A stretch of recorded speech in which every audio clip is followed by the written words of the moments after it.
Dreams of Better Life. Donc, titre anglais pour un livre, pour une trilogie écrite et rédigée de la première à la dernière page en allemand.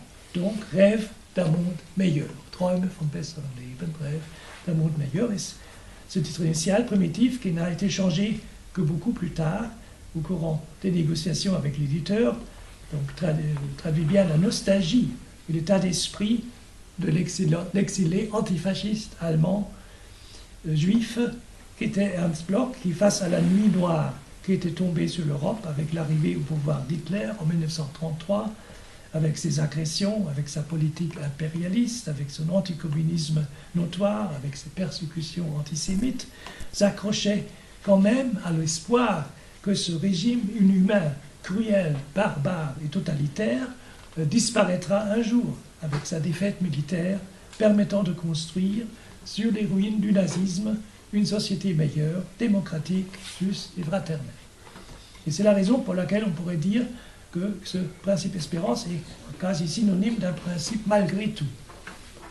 Mais c'est aussi un ouvrage construit sur de solides fondements philosophiques très originels, permettant de lui attribuer le titre d'ouvrage le plus important de l'histoire de la philosophie moderne et contemporaine du XXe siècle, avec Sein und Zeit de Heidegger et L'être et le néant de Jean-Paul Sartre.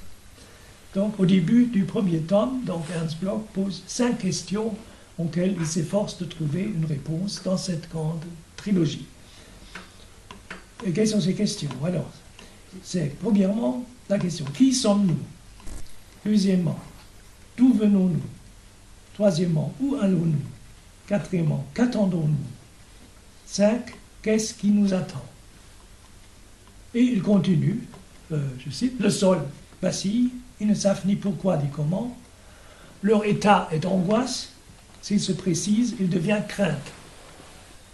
Et là, on a l'impression de lire de Kierkegaard, ou même bien de Heidegger, lorsqu'il identifie l'existence humaine, voire le fait d'exister du sujet humain et d'être dans le monde, comme une situation principalement marquée par l'angoisse et le souci, Angst und Sorge, ou par cette situation de crainte et de tremblement exposée et analysée en profondeur par Kierkegaard dans sa philosophie existentielle. C'était bien la situation précaire et angoissée de l'exilé, qui, loin de sa patrie, errait dans un pays étranger qui ne pouvait que l'accueillir froidement dans le contexte historico-politique des années 1930 et qui devait se poser chaque jour la question du comment pouvons-nous survivre matériellement. Oui, et quel sera enfin notre destin, notre avenir. Donc, or, seul l'espoir de la possibilité réelle de l'avènement un bon jour d'un monde meilleur, après la chute d'Hitler et la victoire de la coalition antifasciste des États-Unis avec l'Union soviétique de l'époque, en Europe, seule cette espérance de la libération prochaine du monde et de l'humanité du fléau de la tyrannie d'Hitler, de Mussolini et de Franco, pouvait maintenir en vie ces immigrés antifascistes, exilés à l'étranger, réfugiés souvent très loin de leur pays d'origine, de leur patrie, comme par exemple ces milliers de réfugiés juifs antifascistes allemands et autrichiens immigrés aux États-Unis pour échapper à la déportation et à la mort certaine dans les camps nazis. Donc, et c'est la raison pour laquelle Ernst Bloch écrit dans la préface au tome 1er du Principe Espérance. Seulement comme ça, on peut comprendre ce qu'il écrit là, dès la première page, donc dans l'introduction, dans la préface au Principe Espérance. Je cite: il s'agit d'apprendre à espérer. C'est un travail qui ne se relâche pas, car il a l'amour du succès, non de l'échec. L'espoir, supérieur à la crainte, n'est ni passif comme celle-ci, ni prisonnier d'un néant. L'affect de l'espoir sort de lui-même, agrandit les hommes au lieu de les diminuer, n'en sait jamais assez sur ce qui intérieurement les oriente vers un but, sur ce qui extérieurement peut s'allier à eux. Le travail de cet affect réclame des hommes qui se jettent activement dans le devenir, dont ils font eux-mêmes partie. Ils ne supportent pas cette vie de chien passif qui se sent jeté dans l'existence, une existence insondée et même dans certains cas reconnue misérable. Le travail dirigé contre l'angoisse vitale et les machinations de la crainte œuvrent contre tous ces instigateurs, pour la plupart faciles à démasquer. Ils cherchent dans le monde même ce qui doit venir en aide au monde. Et cela peut se trouver. Avec quelle exubérance n'a-t-on pas de tout temps rêvé d'une vie meilleure qui serait possible? La vie de tous les hommes est sillonnée de rêves éveillés, dans lequel entre certes une part de fuite insignifiante, alanguissante aussi, dont les imposteurs savent tirer parti.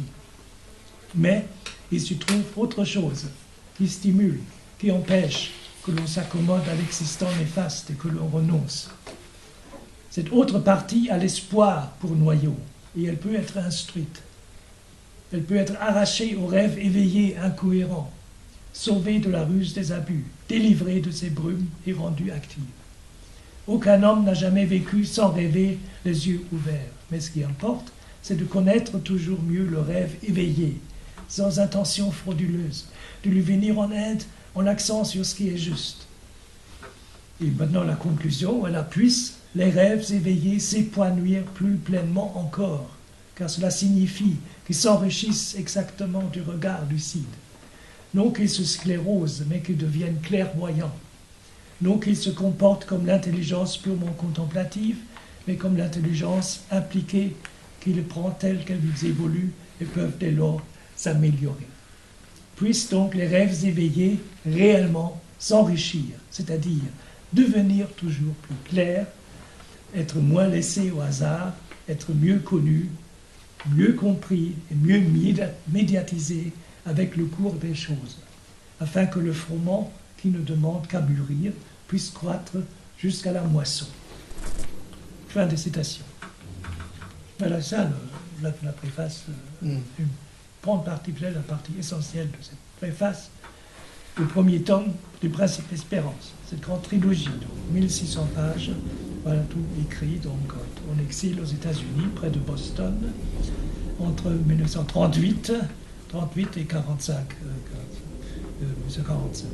Un peu travaillé après son retour en Europe, en 48, 49, 50, finalement publié en 1954 pour la première fois aux éditions Aufbau à Berlin Est en RDA en 1954. Seulement, oui. Et évidemment, donc, vous avez vu avec cette manière-là que Ernst Bloch annonce l'esquisse de tout un programme philosophique, d'une démarche philosophique tout à fait inhabituelle, très originelle, dont les points de départ sont bien les petits rêves éveillés et les souhaits et leurs images, les images souhaits, ou bien l'obscurité du moment vécu. Et le point d'arrivée, c'est l'utopie concrète, à savoir la transformation du monde en un monde meilleur par la praxis consciente de l'homme actif, rêvant en avant, transformant ses rêves éveillés en actions médiatisées avec les choses du monde et travaillant pour atteindre ce but, à savoir une société sans aliénation et exploitation, sans maître et esclave, autrement dit, le royaume de la liberté qu'évoque Marx.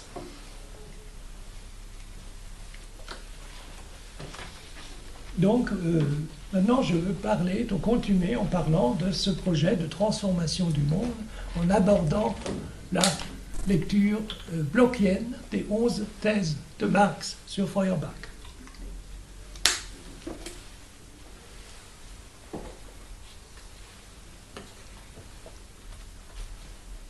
Évidemment, il s'agit du 19e chapitre du premier volume du Principe Espérance, intitulé Transformation du monde, ou les 11 thèses de Marx sur Feuerbach. Ernst Bloch s'efforce tout d'abord de prouver que le détachement critique de Marx à l'égard de Feuerbach et à l'égard de son matérialisme anthropologique, que cette rupture avec le grand auteur du livre de l'essence du christianisme se fit avec le plus grand respect et à la manière d'une mise au point, voire d'un simple complément.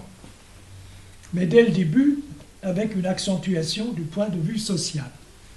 Donc tout est pratiquement dit dans cette première phase, parce que... Et puis, alors, il cite, va parler de la lettre à Ruge, de Marx à Ruge, du 13 mars 1843.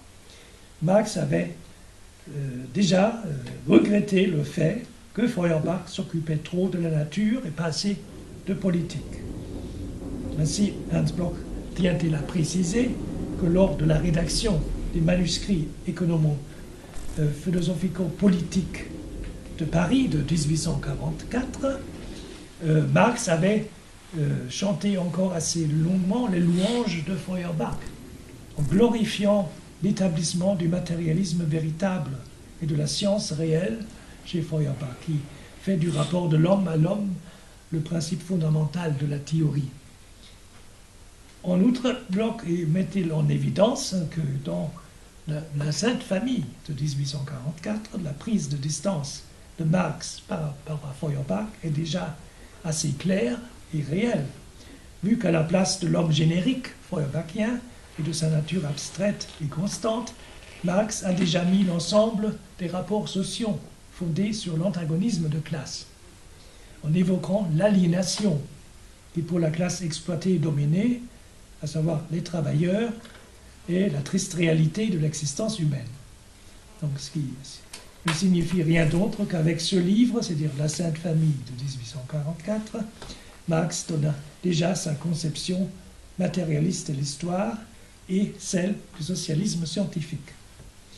C'est bien que les 11 thèses composées entre La Sainte Famille, 1844, et l'idéologie allemande, de 1845-46, sont l'expression de l'adieu définitif, devrait-on dire, de Marx à Feuerbach, et en même temps l'attestation de son héritage. Et cette émancipation de Feuerbach, qui, avec l'essence du christianisme, avait jeté les fondements du matérialisme anthropologique, était un pas très important, puisqu'elle a apparemment beaucoup contribué à immuniser Marx contre la gauche hegelienne. Bruno Bauer, Stirner, etc. Notamment contre Stirner, l'anarchiste, donc auquel, évidemment, donc, Marx consacre pas moins de 300 pages dans la Sainte Famille. Hein.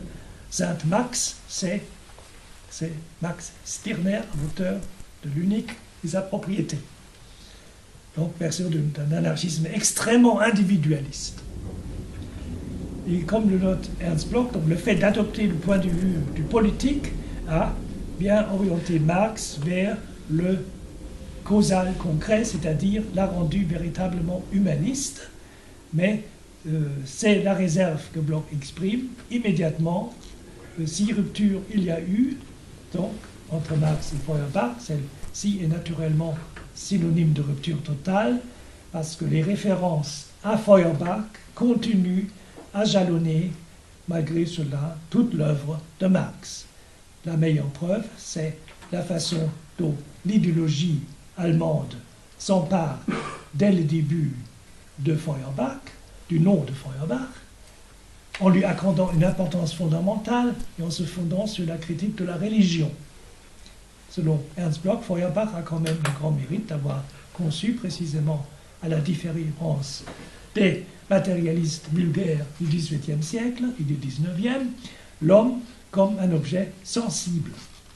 Sans cela, souligne Ernst Bloch, il eût été beaucoup plus difficile au matérialisme et au marxisme de faire de l'humain la science de toutes les choses sociales. Par conséquent, le matérialisme anthropologique de Feuerbach marque-t-il le passage du simple matérialisme mécaniciste au matérialisme historique. En outre, dans sa lecture des 11 thèses de Marx sur Feuerbach, Ernst Bloch tient-il à souligner que Marx, dans son effort d'un dépassement productif de Feuerbach, se réfère essentiellement à l'œuvre principale de Feuerbach, à savoir à l'essence du christianisme, aux thèses provisoires pour la réforme de la philosophie de 1842 et aux principes de la philosophie de l'avenir de 1843, en ignorant les autres écrits feuerbachiens qui sont antérieurs à ces ouvrages et qui sont encore fortement marqués par l'influence de Hegel sur sa pensée. Or, il a fallu attendre les 11 thèses pour que soit enfin indiquée la voie menant du simple anti-Hegel à la réalité transformable, du matérialisme de l'arrière-garde à celui du front. Donc, avant que j'aborde le problème de la classification des thèses de Marx par Ernst Bloch, qui a en effet donné lieu à une controverse avec Georges Labica, je voudrais encore dire un mot sur la place de cette lecture blockienne des 11 thèses de Marx dans son œuvre principale et majeure, Le Principe Espérance, donc finalement publié, donc les 3 volumes publiés en 1959 à Francfort par les éditions Surkamp, alors que le premier avait déjà été publié en 1954 à Berlin-Est et le second en 1955. Alors, il s'agit en effet donc de ce 19e chapitre du Principe Espérance, succédant au chapitre 18, qui est entièrement consacré, et cela ne peut pas relever du tout du hasard, aux différentes couches de la catégorie de possibilités. Dans ce chapitre très important, Ernst Bloch esquisse le passage du possible formel au possible objectif, en faisant la démonstration de la suprématie du pouvoir être authentique sur le pouvoir être factuel ou inauthentique, et en soulignant que le possible, conforme à la structure de l'objet, c'est la conditionnalité partielle correspondant au genre, au type, au contexte social et au contexte juridique constituant la structure de la chose. Donc, ce qui signifie, ce qui est partiellement conditionné déborde dès lors sur une ouverture strictement fondée dans l'objet de la connaissance. Une ouverture dont le degré de détermination structurelle est plus ou moins élevé. Donc l'humanité, je cite, l'humanité dans le sillage de Marx ne se pose jamais que les problèmes qu'elle peut résoudre. Mais le moment crucial de la solution restera purement et simplement possible, c'est-à-dire qu'elle ne sera plus que faiblement possible. Et à l'appui de cette thèse, Ernst Bloch cite l'échec de la révolution en Allemagne en novembre 1918. Je cite, le fait qu'en Allemagne, le 9 novembre 1918, n'a pas eu de suite révolutionnaire en est un exemple, de même que dans un tout autre domaine, la non-maturation d'une grande peinture allemande de Dürer, et cela en dépit du fait que les conditions extérieures aient été toutes réunies. Autrement dit, la conditionnalité partielle ne peut donc, que ce soit dans une espèce de condition ou dans l'autre, descendre au-dessous d'un seuil déterminé, sans quoi la surcompensation par l'autre espèce conditionnée n'est plus possible. Donc, il ne relève pas du tout du hasard que ce chapitre 18e, consacré à la catégorie possibilité, et plus précisément au rapport entre la puissance subjective et la potentialité objective, est donc dédié au problème du réalisable dans l'histoire, et se termine avec un hommage à Marx qui est considéré comme le maître réalisé de cette abolition du prolétariat, de cette médiation possible et en train de se réaliser des hommes avec eux-mêmes et avec le bonheur normal. Pourquoi Marx, peut-on?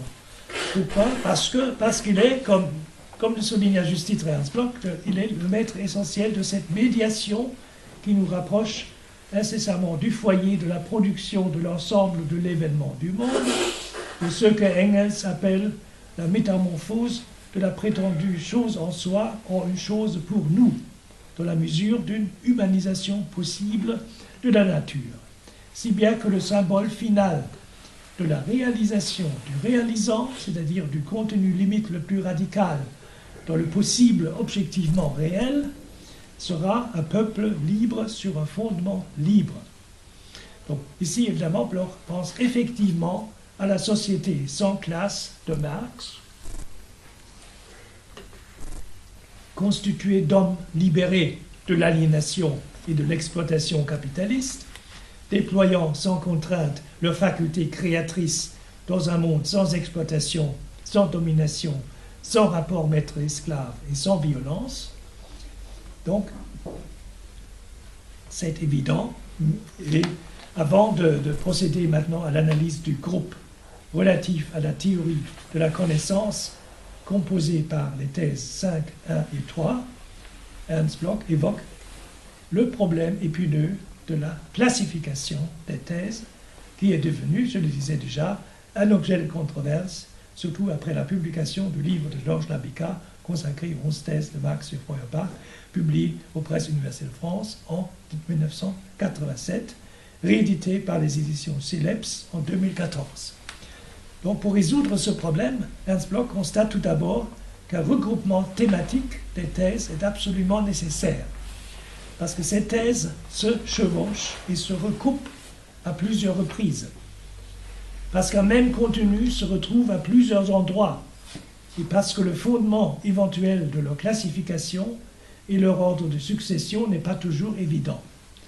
Par conséquent, il y aurait donc l'exigence didactique d'une répartition des thèses en plusieurs groupes basés sur une affinité du contenu. Voilà ce que refuse catégoriquement Georges Labica, qui se tient donc en fidèle interprète de Marx, donc à l'ordre numérique choisi par Marx, donc, et qu'il défend donc absolument. On peut en effet, bien sûr, tenter de les classer dans leur ordre numérique, mais on pourrait aussi, ce que préfère apparemment Ernst Bloch, rassembler les thèses 1, 2 et 3 sous le titre Unité de la thèse et de la praxis dans la pensée, les thèses 4 et 5 sous celui de la compréhension de la réalité dans les contradictions, les thèses 6, 7, 8 et 9 sont sous celui de la réalité elle-même présente dans la construction, et les thèses 10 et 11 sous celui de lieu et tâche du matérialisme dans la société. Donc, Ernst Bloch, pensant qu'une classification selon l'ordre numérique est peu concluant et bien trop formaliste, opte apparemment pour une classification autre, à savoir pour une classification à partir de considérations philosophiques et non arithmétiques selon les thèmes abordés par l'auteur et leur contenu. Et cela le conduira à classer finalement les 11 thèses de Marx sur Feuerbach dans les 4 groupes thématiques suivants. Premier groupe, le groupe relatif à la théorie de la connaissance, l'intuition et l'activité. Deuxièmement, le groupe anthropologique historique, traitant de l'aliénation et du vrai matérialisme. Les thèses 4, 6, 7, 9 et 10. Troisièmement, le groupe relatif à la théorie praxis, la preuve et la mise à l'épreuve. Les thèses 2 et 8. Quatrièmement, le mot d'ordre de ce qui signifie la thèse ose. Donc une seule phrase d'ailleurs, 3 lignes, n'est-ce pas, mais qui sont effectivement devenues très connues et une des citations les plus utilisées, les plus célèbres de Marx. Alors, regardons maintenant de près le premier groupe, le groupe relatif à la théorie de la connaissance, l'intuition et l'activité, les thèses 5, 1 et 3.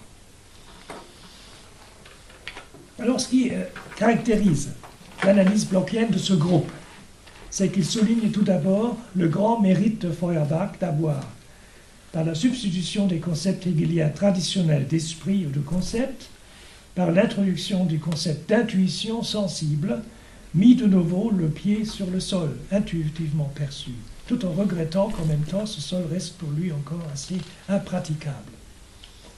Le sujet d'une telle intuition, dit-il, ne tente même aucun mouvement et se complète dans cet état de jouissance qu'est le sien. Donc, ce qui justifierait pleinement la critique de Marx exprimée dans la thèse 5e, que l'intuition pure ne considère pas le monde sensible en tant qu'activité pratique, concrète de l'homme. Principal défaut, justement, du matérialisme de Feuerbach. D'où le défaut de tout le matérialisme passé, consistant à ne saisir le monde sensible que sous la forme de l'objet, et non pas en tant qu'activité humaine concrète, c'est-à-dire en tant que praxis de façon non subjective. Or, il s'agit, et sur ce point précis, Ernst Bloch suit assez fidèlement l'argumentation de Marx, pour le matérialisme dialectique, de substituer la contemplation inactive, passive, c'est-à-dire celle de l'intuition pure de l'idéalisme, par une connaissance où apparaît aussi le facteur de l'activité humaine. Et cela dans la connaissance concrète d'elle-même, à savoir dans la connaissance immédiate, fondamentale, initiale. Autrement dit, la connaissance comprise comme connaissance active. Mais que veut dire active? Que veut dire activité? Donc la réponse que donne Ernst Bloch à ce questionnement est tout à fait conforme à celle donnée par la sociologie de Marx, qui est évidemment inspirée de la théorie des antagonismes et de la lutte de classe. En effet, dit-il, cette notion présuppose l'existence d'une base constituée par une société dans laquelle la classe dominante se voit ou aimerait se voir active, c'est-à-dire travaillante. Et cette société est bien entendu la société capitaliste, celle des forces productives déchaînées dans une société basée sur le profit. Comme le note Ernst Bloch, cette vita activa, ce capitaliste, se dressa contre l'oisivité de l'aristocratie, ainsi que contre la vita contemplativa, la vie contemplative, l'existence purement contemplative, celle du moine au monastère. Et elle comporte aussi, ce qui a été souligné par Max Weber, une dimension éthique, à savoir celle de l'éthos du travail, celle préconisée précisément par la réforme luthérienne, par Martin Luther, qui, avec sa doctrine de la grâce divine, exprimait en termes théologiques cet impératif moral protestant d'obtenir la grâce divine par le travail.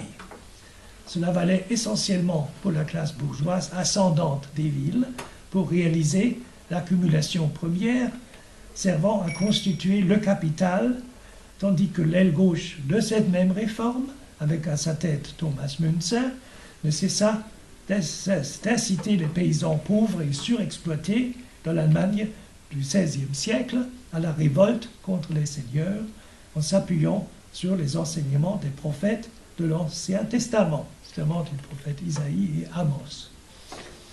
Donc il y a donc, souligne Ernst Bloch, dans sa lecture des thèses 1, 3 et 5 de Marx sur Feuerbach, dépassement par le rationalisme bourgeois, opposant dans sa théorie de la connaissance la notion de production et de logos du travail à celle de la contemplation passive de la théorie de la connaissance antique, médiévale et scolastique, fondée sur la simple réception des phénomènes.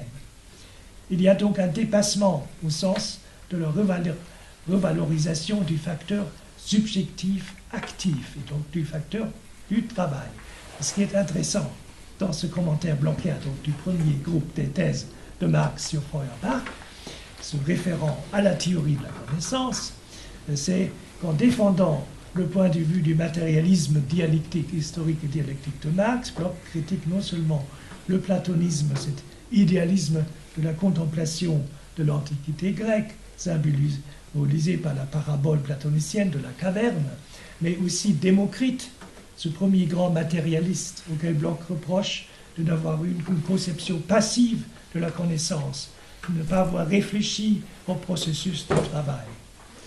À ce propos, il est surtout reproché à Démocrite que, pour lui, l'atomiste de l'Antiquité grecque, la connaissance de la réalité des atomes et de leur mécanisme est considérée comme résultant de l'impression de petites images correspondantes, les eidolas, qui se détachent de la surface des choses et s'infiltrent dans le sujet qui perçoit et connaît.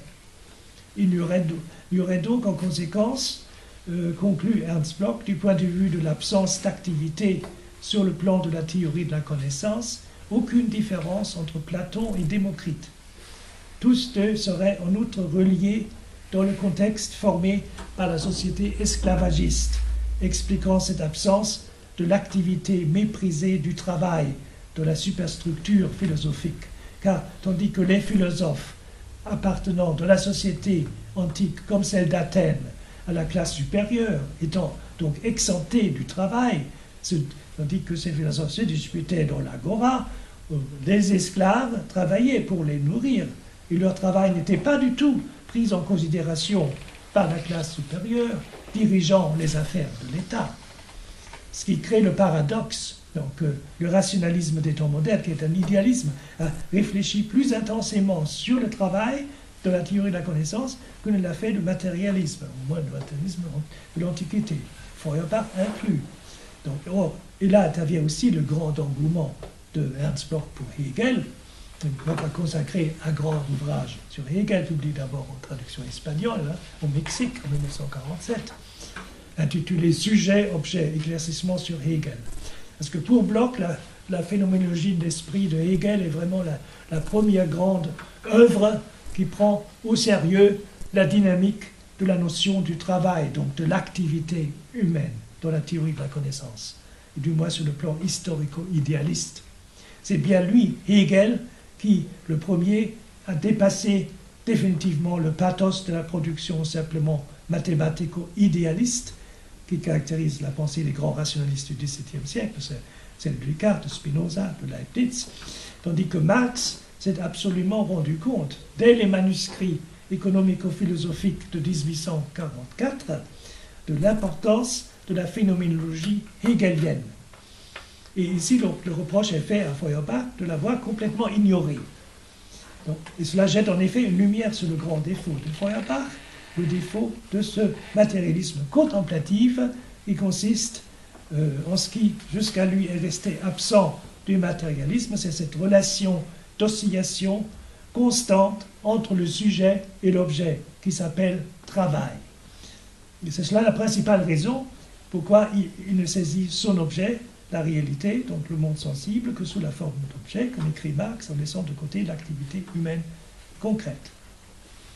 Donc la phénoménologie hegelienne reflétait, comme le dit Marx, le point de vue de l'économie nationale, alors que Feuerbach reflétait encore, sur le plan de la théorie de la connaissance, le point de vue de la société esclavagiste ou du servage en raison de l'absence d'activité, du caractère trop contemplatif de son matérialisme. Dans le problème crucial, la principale tare du matérialisme anthropologique de Feuerbach serait donc, selon Bloch, que bien que Feuerbach veuille renoncer à la pensée abstraite et remplacer les idées réifiées par des objets réels, ne tient pas compte de l'activité humaine dans cette réalité, notamment de l'activité du travailleur en tant que producteur, prisonnier pour ainsi dire du mode de production capitaliste et victime du désir effréné du capitalisme de maximer le profit par l'exploitation de la force de travail des ouvriers. Certes, Feuerbach s'affirme-t-il toujours, malgré cela, comme philosophe matérialiste, en prônant, dans sa théorie de la connaissance, le primat de l'être sur la conscience. Mais, objecte Ernst Bloch, ici encore Feuerbach a emprisonné cette vérité dans une optique particulière, en exagérant son aspect mécaniciste et en retranchant encore une fois la notion d'activité. Il ne veut pas bien admettre, contrairement à Hegel et surtout à Marx, la médiation avec le monde extérieur par le travail, cette médiation entre le sujet et l'objet qui elle aussi fait partie du monde extérieur. Or, selon Ernst Bloch, il est indéniable que le mode de production humain, que les échanges matériels avec la nature et les rapports de production renferment très clairement une part de conscience. Force est aussi de constater, et sur ce point précis, Ernst Bloch s'installe exactement dans la même perspective que Marx, que dans la relation être-conscience, la primauté reste à l'être économique. Or, selon Bloch, qui est hostile au matérialisme vulgaire, ce rapport ne doit absolument pas être interprété au sens d'un simple reflet au niveau de la conscience de l'être économique et social. Et il se trouve confirmé en cela précisément par Marx, qui dans sa troisième thèse sur Feuerbach ne cesse de souligner cette autre vérité tellement supérieure au matérialisme traditionnel antérieur, selon laquelle les hommes transforment les circonstances et l'éducateur a lui-même besoin d'être éduqué. Mais il souligne en même temps qu'à ce propos, Marx mène bien un combat sur deux fronts. luttant aussi bien contre la théorie mécaniciste du milieu que contre la théorie idéaliste du sujet, qui conduit au particularisme ou tout au moins à un optimisme excessif de l'activité. Donc l'originalité du matérialisme de Marx, donc d'un matérialisme beaucoup plus radical et matérialiste que celui de Feuerbach, consiste aussi dans le fait que pour lui-même, donc l'idée dans la théorie est considérée comme une puissance matérielle lorsqu'elle se saisit des masses. Mais le facteur subjectif garde toujours sa place au sein même du monde matériel. Donc tout cela est confirmé non seulement par l'idéologie allemande, mais aussi par le Capital de Marx, qui intègre carrément l'homme dans le monde extérieur, voire dans la nature. Et en agissant avec son corps, ses bras, ses jambes, en bref, sa corporéité sur la nature, il transforme en même temps sa propre nature.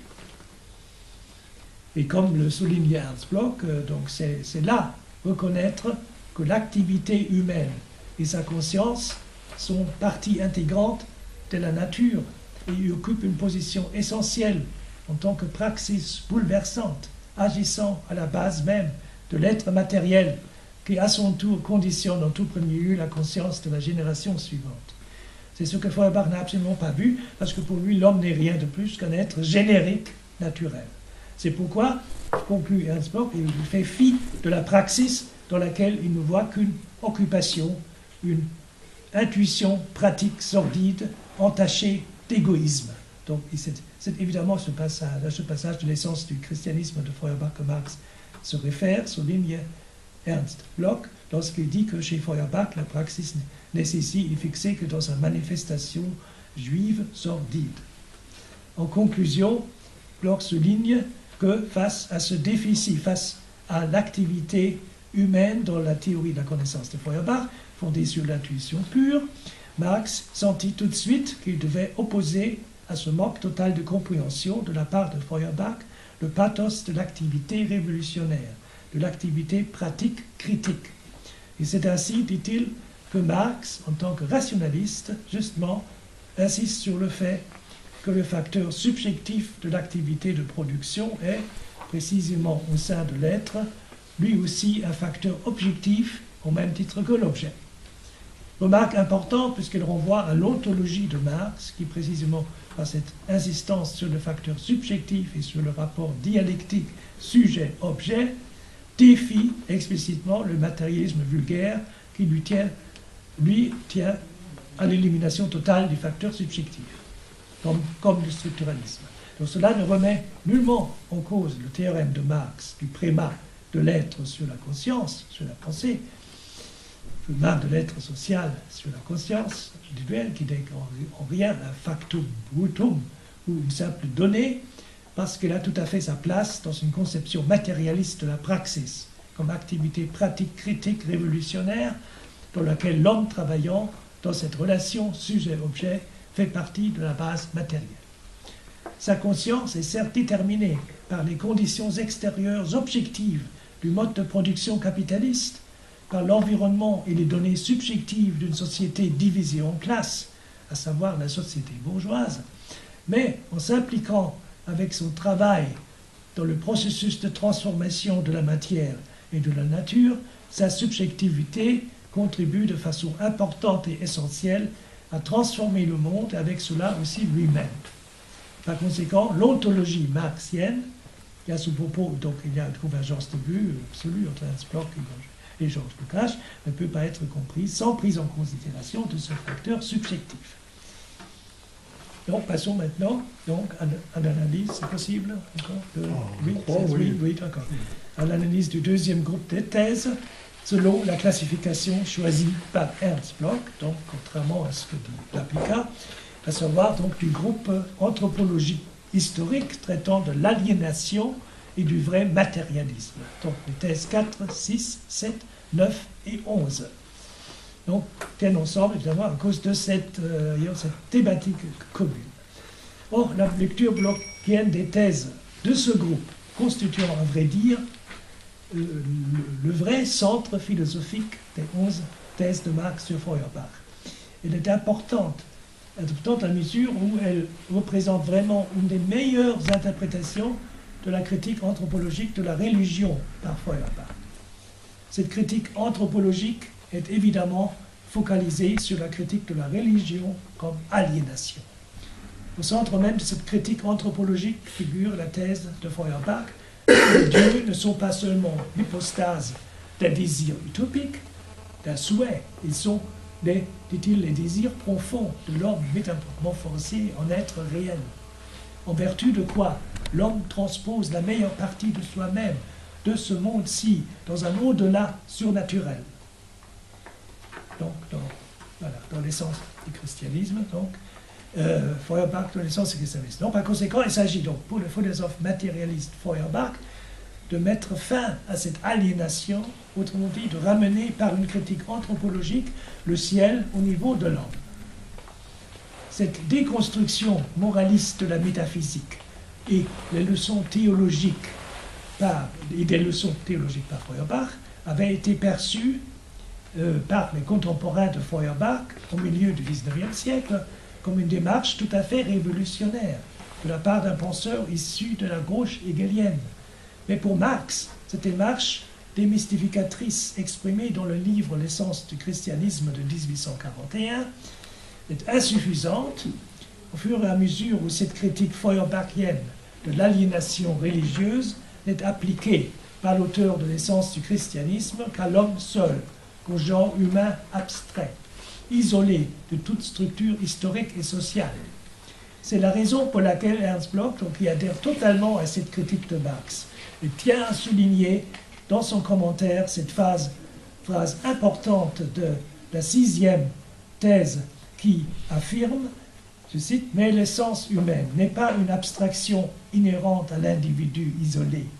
Dans sa réalité, il est l'ensemble des rapports sociaux. » L'essence humaine, c'est l'ensemble des rapports sociaux. Et en comparant cette position de Feuerbach au stoïcisme, en reprochant à Feuerbach de s'être avant tout rallié au néo-stoïcisme tel qu'il était apparu dans la bourgeoisie des temps modernes, Ernst Bloch prend ici, on a vu, énergiquement parti dans sa critique, donc, en faveur de Marx, qui avait explicitement critiqué cette abstraction planant au-dessus des individus.